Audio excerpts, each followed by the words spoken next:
말씀 되겠습니다. 요한복음 10장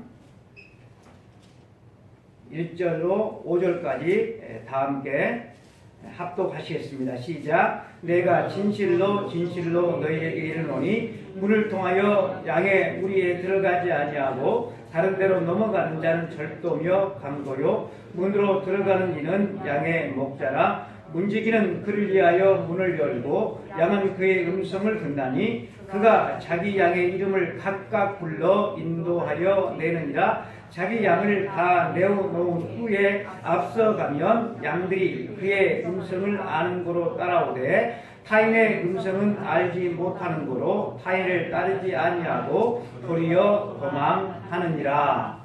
아멘. 오늘 우리가 읽은 이 본문 말씀을 통하여서 하나님이 이루시는 구원이라고 하는 제목으로 하나님의 말씀을 선포할 때 하나님께서 주시는 큰 은혜가 우리 모두에게 있기를 축복합니다. 아멘.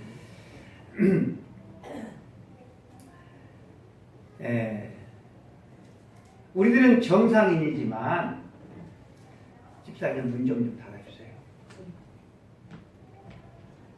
밖에도 문 열어졌으면 좀 닫아주시고.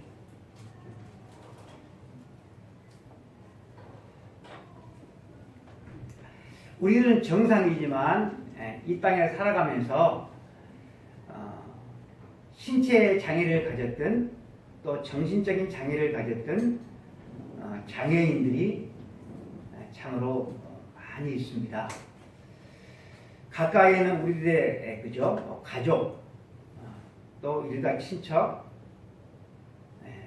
또 이웃, 그렇게 깊게 생각해보지 않아도 그런 장애인들이 우리 주변에 많이 있죠. 이 장애인들 가운데 청각, 듣지 못하는 청각 장애인들의 언어는 수화로 하죠. 수화. 손가락을 부지런히 움직여서 소리 없는 소리를 내므로 그들은 말을 합니다. 의사를 전달하기 위해서 손가락을 이용하는 것은 당연하고 손가락뿐만 아니라 눈으로도 표정으로도 또 온몸을 사용해서 그들은 의사를 전달합니다. 장애인들 가운데 시각 장애인들이 또 있습니다. 시각 장애인들은 우리가 볼 수 있는 것을 보는 눈은 없지만 그들은 우리가 볼 수 없는 것을 볼 수 있는 눈이 있다고 그러죠. 그들은 소리에 묻어있는 온갖 다른 소리들, 우리들이 보지 못하는 것을 그들은 듣는다고 그래요. 우리는 볼 수 있기 때문에, 우리는 들을 수 있기 때문에 오히려 보지 않으려고 하고 오히려 듣지 않으려고 합니다. 볼 수 있기 때문에 보기 전에, 듣기 전에 내가 알고 있는 편견으로 어떤 사실을, 어떤 사람을 판단해버리고 들으면서도 그것을 의심하고 들리는 소리를 왜곡하고 또 내가 내 귀로 들려지는 그 소리를 하찮게 여긴다는 사실. 청각장애인들이 전혀 듣지를 못하다가 한 소리가 귀에 들리면 그 소리를 얼마나 귀하게 여기는데, 얼마나 신기하게 여기는데. 근데 우리는 늘 듣는다고 귀에 들려지는 소리를 너무나도 하찮게 취급합니다. 소리가 있으나 들어야 될 소리를 많은 사람들은 듣지 못합니다. 소리가 들려지면 그 소리를 당연히 들어야 되는데 들려지는 소리를 듣지 않고 듣고 싶은 소리만 듣는 것입니다. 그렇게 보고 들을 수 있는 사람들은 점점 눈이 멀어져 가고 귀가 어두워지기 시작하는 것입니다. 과연 우리들은 잘 보고 있을까요? 잘 듣고 있을까요? 이 시간은 말씀을 듣는 시간이죠. 참으로 잘 듣기를 원합니다. 요한복음 우리가 읽은 이 10장에는 듣는 것이 얼마나 중요한지, 소리가 얼마나 중요한지를 잘 보여주고 있습니다. 앞장 9장에는 날 때부터 맹인이었던 사람을 우리 주님께서 보게 해주신 사건이 기록되어져 있습니다. 그리고 10장은 양과 목자의 비유입니다. 하나님은 우리가 잘 아는 시편 24편과 또 이사야서 40장 11절을 통하여서 이스라엘의 목자가, 당신이 이스라엘의 목자가 된다는 사실을 알려주고 있습니다. 모세는 목자가 자기 양을 인도하는 것처럼 이스라엘 백성들을 광야에서 인도해서 가나안 바로 앞까지 그들을 안내했습니다. 그리고 모세는 죽기 전에 하나님께 이렇게 기도합니다. 민수기 27장에 보면 여호와 모든 육체의 생명의 하나님이시여 원하건대 한 사람을 이 회중 위에 세워서 그로 그들 앞에 출입하며 그들을 인도하여 출입하게 하사 여호와의 회중이 목자 없는 양과 같이 되지 않게 하옵소서. 이렇게 기도를 합니다. 그래서 이 기도의 결과로 세움을 받은 사람이 바로 여호수아입니다. 여호수아라고 하는 이 히브리 이름을 헬라어로 바꾸면 뭐가 되죠? 여호수아는 히브리어입니다. 히브리어 이름입니다. 이 이름을 헬라어로 바꾸면 예수가 됩니다. 여호수아는 하나님의 나라의 상징이라고 할 수 있는 가나안 땅으로 이스라엘 백성을 인도해 들어갑니다. 이 땅에 오신 예수님은 상징이 아니라 진짜 하나님의 나라로 우리를 인도해 주시기 위해서 예수님은 이 땅에 오셨습니다. 목자로서 우리들에게 유명한 사람이 있지요. 누구죠? 다윗입니다. 다윗은 목자로서 목숨을 걸고 자기의 양들을 지켰던 목동이었는데 이스라엘을 지키는 그런 왕이 되었다라는 사실을 성경은 알려줍니다. 그런 하나님의 나라의 왕이신 예수님을 예표하는 그런 영광스러운 인물이 되기도 했습니다. 하나님은 처음에 왕을 세우도록 허락하시면서 그 왕의 역할이 주변 나라들의 왕과는 전혀 달라야 한다는 사실을 가르쳐 주셨어요.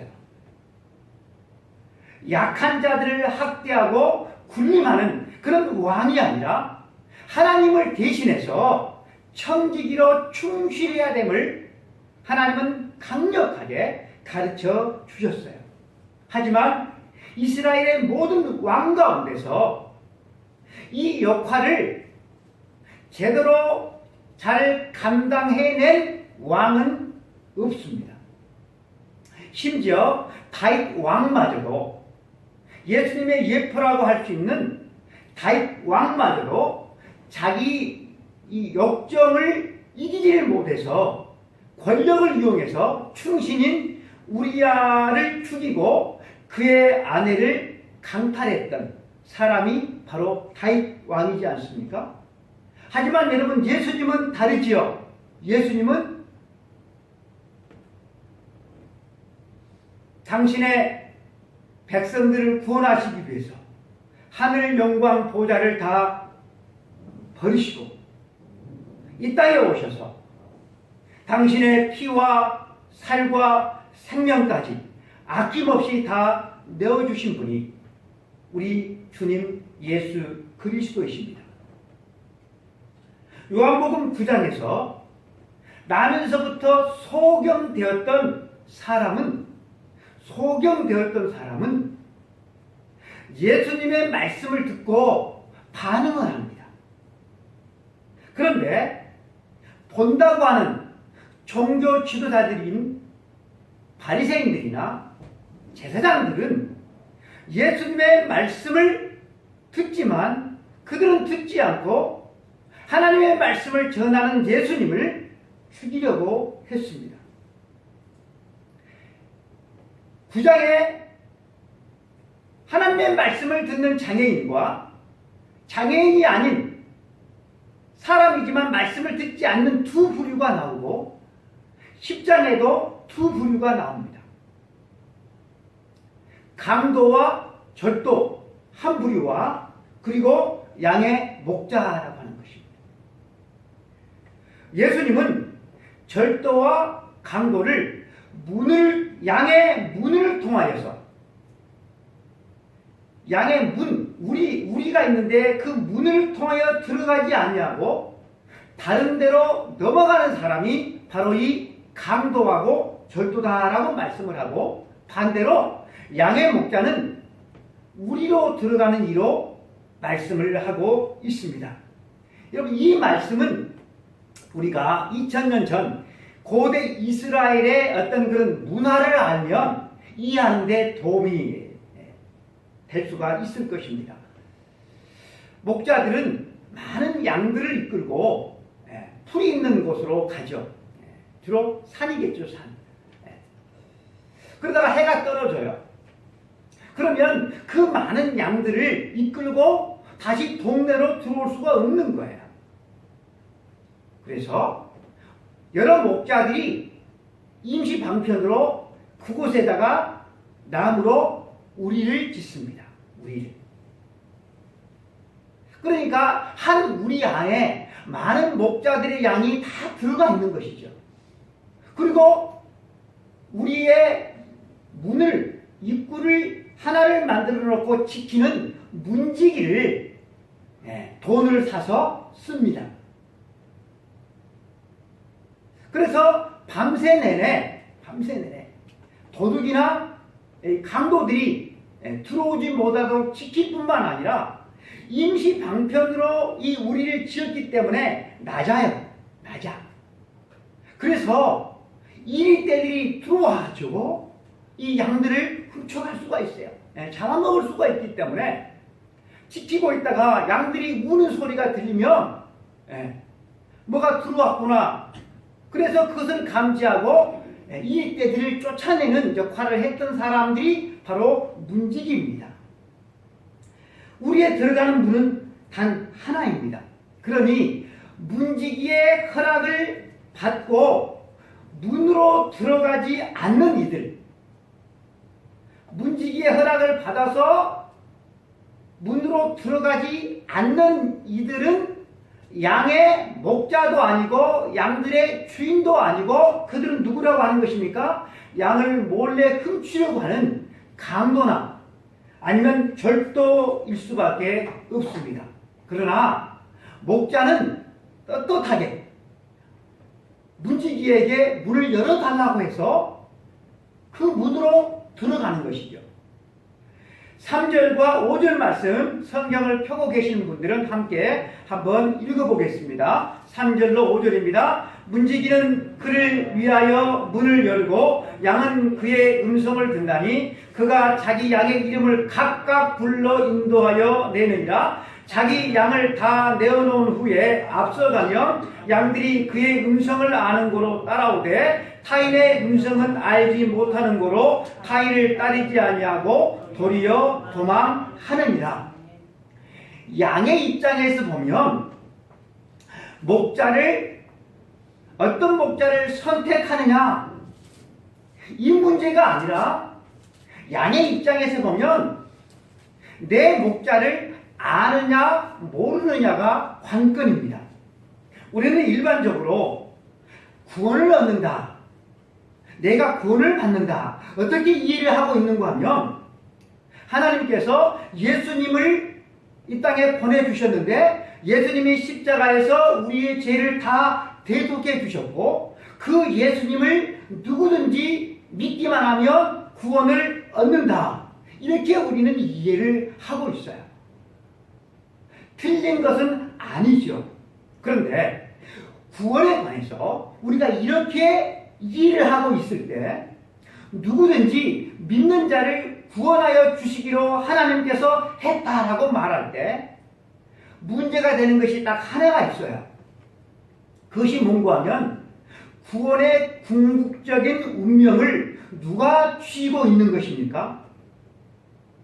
하나님께서 구원을 베풀어 주신 것은 너무나도 고맙고 감사한 일이지만 결국은 내가 구원을 받고 못 받고는 누가 결정하게 되는 것이죠? 내가 하는 것이죠. 내가. 인간이 하는 것이죠. 그런 문제가 있어요.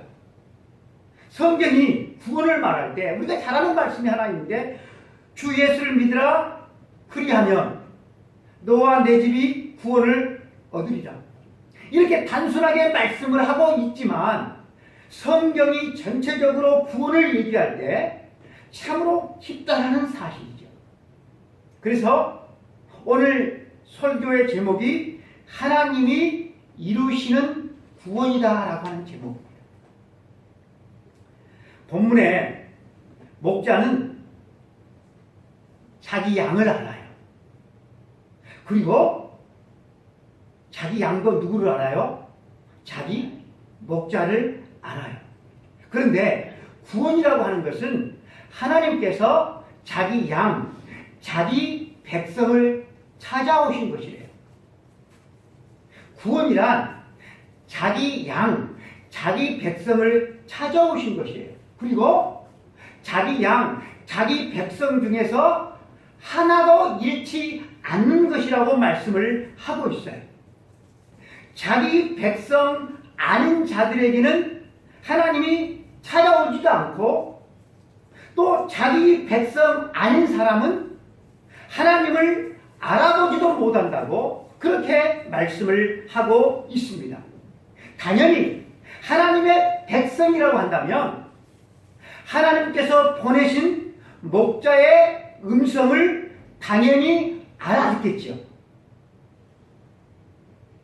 성경은 처음부터 끝까지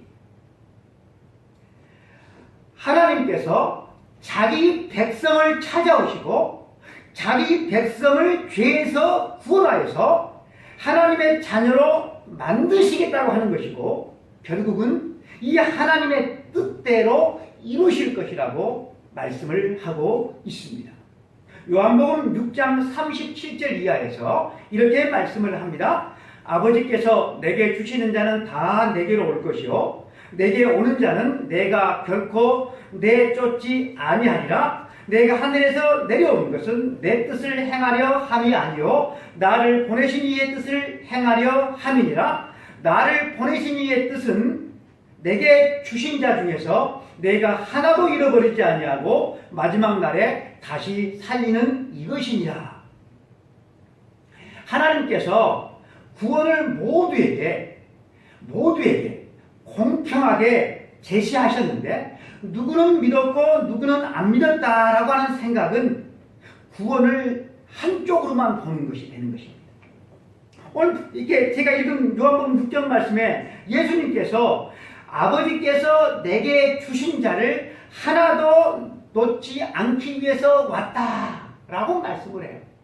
예수님은 자기 의지로 나를 선택해서 믿는 자를 하나도 놓치지 않기 위해서 왔다라고 말씀하지 않고 있다고 하는 사실이죠.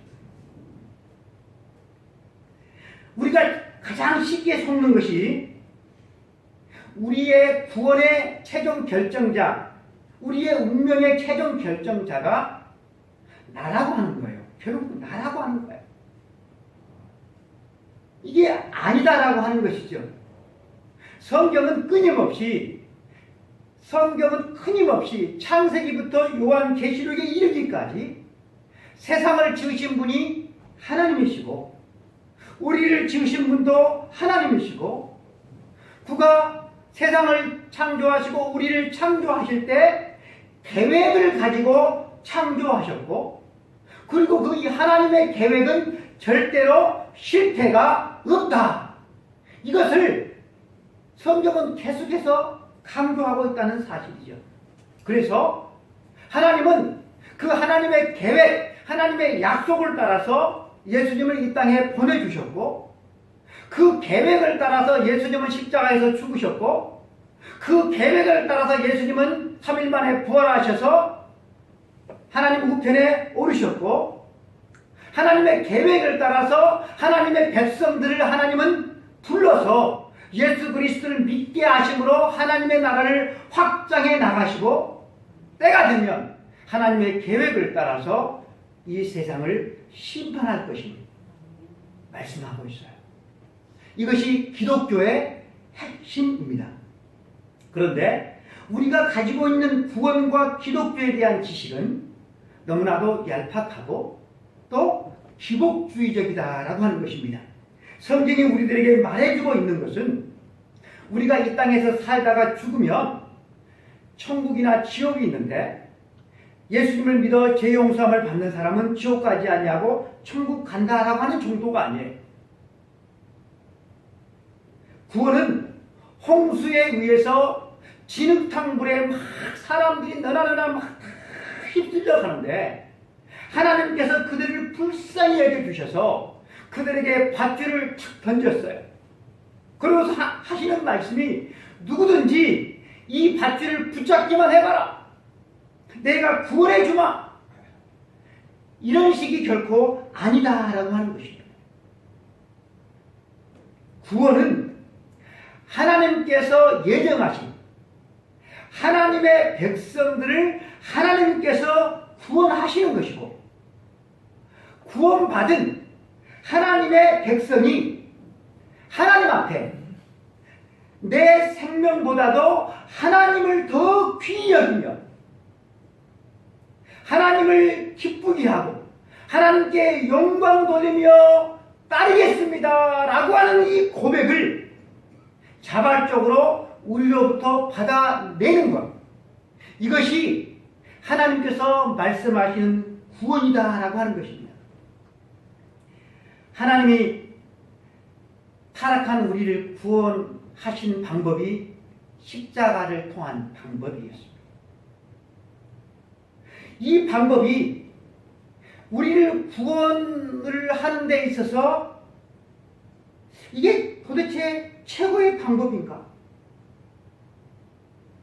우리는 그런 생각을 한 번쯤 해볼 필요가 있습니다. 십자가의 방법. 만약에 사람이 나를 배신하는 사람을 나에게 아픔을 주고 나에게 눈물을 주고 나에게 손해를 주고 내 마음에 늘 좀 이게 좀 이렇게 치밀어 오르는 내 마음에 맞지 않는 그런 사람을 구원하라고 하면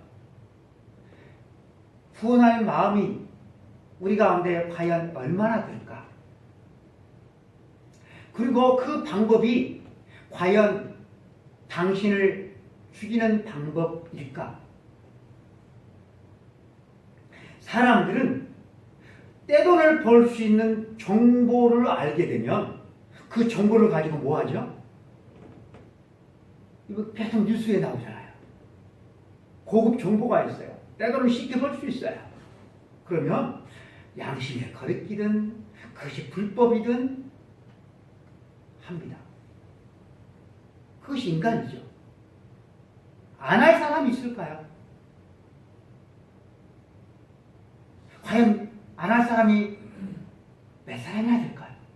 여러분들은 안 하겠습니까?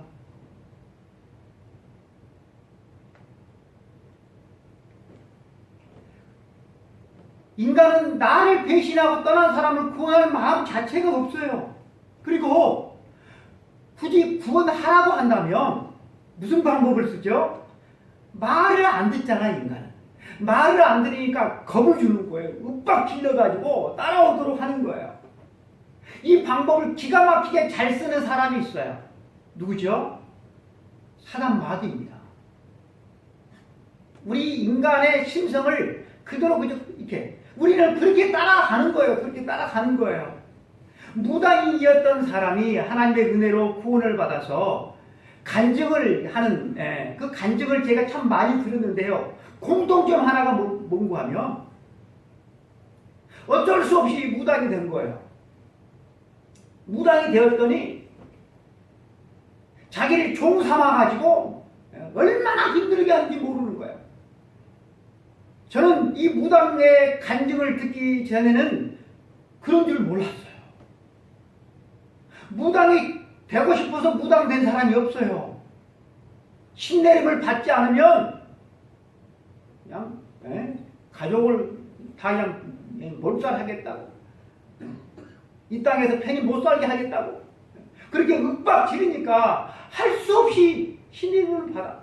그래가지고 신내림을 받은 무당들은 평생 그 마귀, 그 귀신의 종으로 살아가는 거예요. 얼마나 여러분 불쌍합니까? 그러나 여러분, 하나님은 코를 꿰서 어쩔 수 없게 그렇게 만들어가지고 하나님 앞에 나오게 하지 않아요. 어떻게 합니까? 하나님, 당신이 옳습니다. 제가 잘못했습니다. 제가 어리석었습니다. 이 미련한 것은 하나님 용서해 주십시오. 그렇게 스스로 고백하게 하신다라고 하는 것입니다. 그런데 우리는 죄를 지으려 할 때 하나님께서 징계를 내려서 죄를 범하지 못하도록 했던 이 구약 시대같이 지금도 하나님께서 죄를 지으려 할 때 막아주시고 감정으로라도 좀 죄를 짓지 못하게 해주시기를 기도할 때가 여러분 있다는 사실입니다. 이제 하나님은 그렇게 하신다, 안 한다라고 하는 것이죠. 하나님은 그런 분이 아니다라고 하는 것이죠. 그런 분이 아니에요. 하나님께서 여러분들의 인생에 겁을 주신 적이 있으시던가요? 여러분들이 예배를 드리지 않고 산으로 둘러 사람 만나서 그렇게 다닐 때 하나님께서 막 천둥번개를 치고 그래가지고 막 겁을 주신 적이 있던가요? 날마다 죄를 밥 먹듯이 그렇게 죄를 지으며 사는데 지금 우리가 멀쩡하지 않습니까? 물론 걸리는 것이 있기는 해요. 이래서는 안 되지. 이래서는 내가 큰 벌 받지. 왜 맞지? 걸리는 것이 있기는 해요. 정말 내가 내 자신을 볼 때도 이 인간아, 그렇게 할 수밖에 없는데 내 머리털까지 대신 받으신 하나님께서 지금까지 여러분 참고 계신 그 은혜로 저희들이 지금 살고 있는 것입니다. 나는 오늘 이 시간 죽어도 천국 갈 수 있다, 이런 구원의 확신을 가지고 있는 사람, 참으로 복된 신앙입니다. 그런데 여러분, 이 신앙은 인자 걸음마를 띈 아기 수준이다라고 하는 것이죠. 하나님을 우리가 지적으로 알아가기를 원하고, 또 우리가 체험적으로, 경험적으로 하나님을 깊이 알아가기를 원합니다. 하나님은 모세에게 당신의 이름을 이렇게 말씀하시죠. 나는 스스로 있는 자다라고 말씀해요. 그분의 존재 자체가 완전하고 충만하고 부족함이 없다라고 하는 뜻입니다. 다른 모든 것들은 원인이 있기 때문에 그 원인의 결과로 존재하는데 하나님은 스스로 원인이 없이 존재하시는 분이시다라고 하는 것입니다. 그분만이 모든 것의 존재의 원인이시고 하나님만이 시작이시고 하나님만이 끝이시고 하나님만이 모든 만물의 주인이시기 때문에 우리의 지성과 이성으로 초월하신 하나님을 알 수가 없어요. 그래서 그 하나님을 우리는 이해하기가 곤란한 것입니다. 이해하기 위해서는 원인이 있어야 되는데 원인이 없으니까 우리로서는 이해할 수가 없다라고 하는 것입니다. 하나님은 스스로 있는 자다라고 말씀하시고, 또 하나님은 구약 성경에 보면 당신의 이름을 설명할 때 가장 많이 나오는 것 가운데 하나가 뭡니까? 나는 아브라함의 하나님이요, 이삭의 하나님이요, 야곱의 하나님이다. 이렇게 당신을 소개합니다. 성경은 한 인간의 일생을 통하여서 하나님을 소개하는 경우가 여러분 참 많습니다. 아브라함이 하나님 앞에 얼마나 철저히 항복했으면 아브라함이 100살에 낳은 아들을 바치라고 하나님께서 명령하니까 그것이 뭐가 좋은 일이라고 아침 일찍 일어나서 100살에 낳은 아들을 바치려고 모리아 산으로 아들을 데리고 갔을 거예요. 하나님께서 이 아브라함을 겁박하셨을까요? 네 아들을 바치지 않으면 네 제명에 못 살 줄 알아. 그래서 아브라함이 겁에 절절을 떨어가지고 아들을 바치려고 그렇게 했을까요? 아니죠.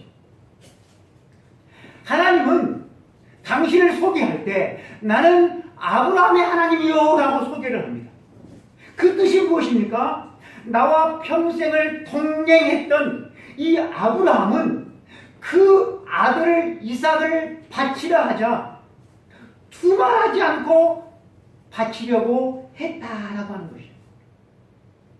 이 사실은 무엇을 말씀을 하는 것입니까? 아브라함은 나와 동행하면서 지적으로 경험적으로 나를 알았기 때문에 내가 누구인지를 알았기 때문에 자녀를 바치라고 해도 순순히 기쁨으로 바치는 사람이 되었다라고 하나님은 당신을 그렇게 설명하고 있는 것입니다.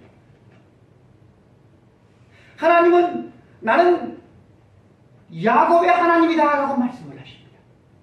인간이라고 한다면 이 거짓말쟁이 사기꾼 이 야곱 한순간도 같이 있을 수가 없어요. 버려도 벌써 버렸을 것이고 포기해도 벌써 포기했을 것인데 하나님은 한평생 이 야곱의 인생을 인도하시고 간섭하셔서 야곱을 이스라엘로 바꾸시고 야곱에 의해서 하나님 죄가 졌습니다.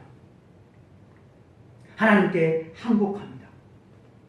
하나님께서 그렇게 하셨다라고 하는 것입니다. 예수님을 나의 구원자, 나의 주님으로 모시고 살아가는 사람이라고 한다면 누구든지 다 하나님의 자녀입니다. 하나님의 자녀이기 때문에 도덕적으로 윤리적으로 잘못되게 살다가 죽더라도 하나님의 자녀의 신분은 결코 취소되지 않습니다. 그런데 여러분 우리가 반드시 기억해야 될 것이 있습니다. 죄가 무엇입니까? 죄가 하나님의 형상으로 창조된 아담과 하와가 에덴 동산에서 하나님과 함께하는 것이 싫다고 하나님을 버려버리는 것이 그것이 여러분 죄가 아닙니까? 그러므로 구원의 출발은 여기서부터 여러분 출발해야 되는 거예요. 내 인생은 내가 아니라 누구다? 하나님이다부터 구원이 출발해야 하는 것입니다. 그리고 나의 행복을 위해서 살아가는 것이 아니라 누구를 위해서? 하나님을 위해서 하나님의 기쁨과 하나님의 행복을 위해서 살아가는 것 강요해서가 아니라 겁박해서가 아니라 기쁨으로 그렇게 살아가는 것 그래서 세상에서의 첫날보다 하나님의 전에 문지기로 하루를 사는 것이 내게는 큰 행복입니다 라고 고백하는 것 여러분 이것이 바로 하나님의 자녀의 삶이다라고 하는 것입니다. 구약 성경에서 이러이러한 것은 참으로 악한 것이니까 하지 말라. 그 많은 것을 행할 때 하나님께서 즉각적으로 벌을 내리신 경우들이 참으로 많이 있어요. 그렇다고 한다면 하지 말라는 것을 할 때 벌을 주실 수 있는 하나님이라고 한다면 왜 죄를 지으려고 할 때 막지 않으셨을까요? 사람들이 선악과를 생각할 때마다 갖는 의구심이 하나가 있는데 선악과를 먹으면 죽는다고 하셨는데 그럴 것이면 하나님께서 선악과를 안 만들었으면 더 좋았을 텐데 그리고 선악과를 먹으려고 할 때 하나님께서 재차 다시 한번 경고를 하셨더라고 한다면 선악과를 안 먹었을 텐데 이런 생각을 한다고 하는 거예요. 얼마나 유치한 생각인지 몰라요. 하나님께서 도대체 우리를 어떤 수준으로 대우하고 있는지를 전혀 모르기 때문에 사람들이 이런 의구심을 품는 것입니다. 이스라엘 역사를 살고 또 죽고 멸망하고 다시 일어나는 이것으로 보지 말고 이스라엘 전체 역사를 한 인간으로 생각해 보십시다. 한 인간으로 볼 때 이스라엘이 출애굽부터 시작해가지고 예수님이 오실 때까지 출애굽부터 시작해서 예수님이 오실 때까지 한 번이라도 하나님의 말씀에 제대로 순종한 적이 있었는가? 끊임없이 하나님께서 선지자들을 보내서 말씀하셨어요. 너희가 계속 그러면 큰일 난다. 너희가 계속 그러면 하나님께 혼난다. 하나님께서 선지자들을 계속 보내셔서 경고하셨어요. 계속 하나님이 선지자를 보내시고 하나님이 징계도 하실 수 있는 분이라고 한다면 하나님이 못하게 막으시면 될 텐데 하나님이 못하게 막으시지 않고 계속 뭐만 하시는 거예요? 경고하시고 설득하시면서 지금까지 오고 있다는 사실입니다. 이러한 이스라엘은 없어지지 않아요. 자신을 이스라엘이라 보시고 이스라엘이라 한 인간으로 보시고 이스라엘 역사 속에서 내 인생을 한번 비추어 보십시오. 이스라엘의 이 인생하고 내 인생하고 얼마나 똑같은지. 우리가 옳고 그른 것을 몰라서 죄를 짓습니까? 옳고 그른 것을 너무나도 잘 알면서도 매일매일 우리가 선을 행하기보다 죄를 짓지 않습니까? 그런데 하나님은 죄를 짓도록 막지를 않아요. 어떤 의미에서는 내버려 둔다고도 말을 할 수가 있어요. 그래서 우리는 죄를 짓고는 하나님께 이렇게 기도하죠. 하나님, 제가 다음부터는 죄를 짓거든 방관하지 마시고 제발 좀 막아주십시오. 그렇게 기도를 합니다. 제가 주일 성수를 안 하거든, 딴 데 놀러 가거든, 차라양 펑크를 나든지 제게 좋지 않은 일이 좀 생기게 좀 해주십시오. 그런데 실제로는 주일 성수를 안 한다고 무슨 일이 일어나던가요? 11조를 형식적으로 하나님 앞에 바쳤다고 해서 무슨 일이 일어나던가요? 불길한 일이 일어날 것이라는 생각 걱정하지 마세요. 하나님은 그러신 분이 아닙니다. 하나님은 어떻게 하십니까? 하나님은 이렇게 하십니다. 내가 가지고 있는 욕심이 있는데, 내가 즐겼던 것들이 있는데, 내가 가지고 있는 욕심과 내가 즐기던 것들과 하나님께서 말씀하시는 것과 차이를 비교하십니다. 그리고 내가 즐기고 내가 욕심내었던 것이 이익이 아니라 손해이고 그것이 악한 것인 줄을 알게 하셔서 그것을 내 마음과 내 마음속에서 비교해가지고 거기에서부터 돌이키도록 한다라고 하는 것이죠. 돌이켜야 되는데 알면서도 돌이키지 않을 때 하나님은 가끔씩 손을 대시죠. 하나님은 그렇게 하신다라고 하는 것입니다. 하나님께서 이스라엘 백성들에게 이렇게 말씀을 하십니다. 어떤 민족이 너희 민족과 같았느냐? 어떤 민족이 너희 민족과 같았느냐? 어떤 민족에게 노예 생활을 하는 민족을 구원해내서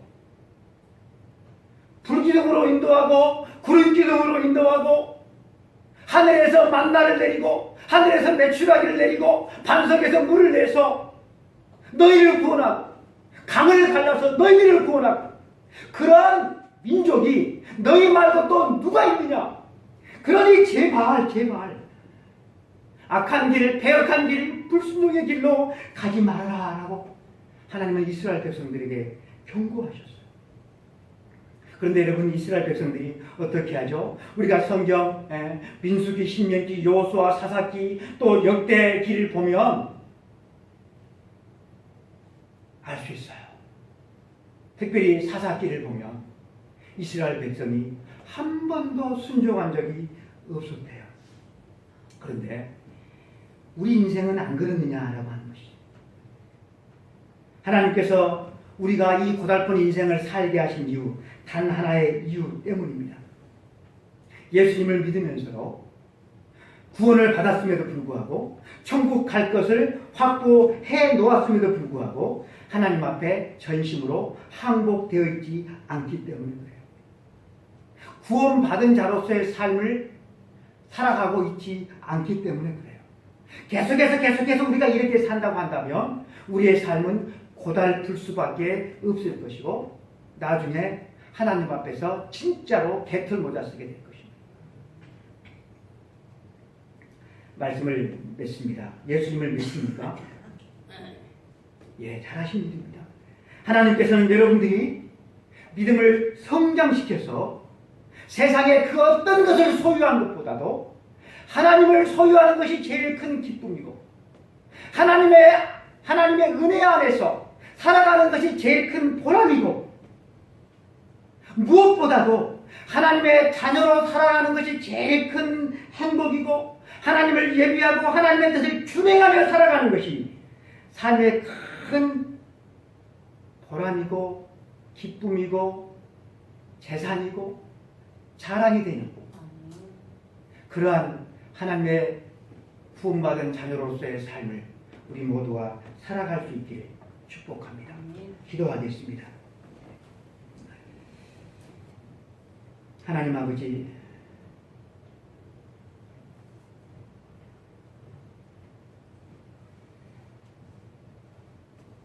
예수 그리스도를 믿고 교회를 다닌 지 과연 몇 년이나 되었습니까? 그리고 우리의 신앙은 얼마나 성숙해졌습니까? 하나님 아버지, 우리는 늘 비교를 세상 것과 비교하지만 하나님 앞에서 은혜로 살아가는 나 자신의 신앙이 유치한 수준에서 떠나지 못하고 있는 이 부분에 대해서는 안타까워하지 않습니다. 결국 이렇게 늙어지고 열매 없는 모습으로 빈털터리로 하나님 앞에 설 수밖에 없게 되는 것입니까? 항상 내일이 있을 것이라고 하나님 하는 어리석은 생각에서 주님 건져주시기를 원합니다. 오늘 하루를 믿음으로 최선을 다해서 후회 없이 살아가는 지혜로운 하나님의 자녀들 되게 하여 주시기를 원합니다. 사회처럼 받기만 하고 내보내지 않는 썩어버린 마음을 가진 사람들이 되지 않기를 원합니다. 하나님 아버지, 무엇이 옳고 그름을 알지만 옳고 그름보다는 내 재미와 내 유익을 따라서 살아가는 어둠의 삶을 이제는 청산해 버리게 하시고 다만 한 말씀이라도 말씀 안에서 행하기를 기뻐하며 그래서 더욱더 지식적으로 경험적으로 하나님을 알아가서 우리도 믿음의 조상 아브라함의 믿음을 소유할 수 있도록 하나님 축복하여 주옵소서. 예수 그리스도 이름으로 간절히 기도드리옵나이다. 아멘. 지금은 우리 주 예수 그리스도의 은혜와 하나님 아버지의 크고 크신 사랑하심과 성령님의 감동과 역사 충만되리고 하시니 믿음으로 살기를 원하고 하나님의 구원받은 자녀로 살아가기를 원하는 우리 모든 성도들 머리 위에 저들이 지키기를 원하는 복된 가정 위에 그리고 우리 삼일교회 위에 이제로부터 영원까지 함께 있을지어다. 아멘.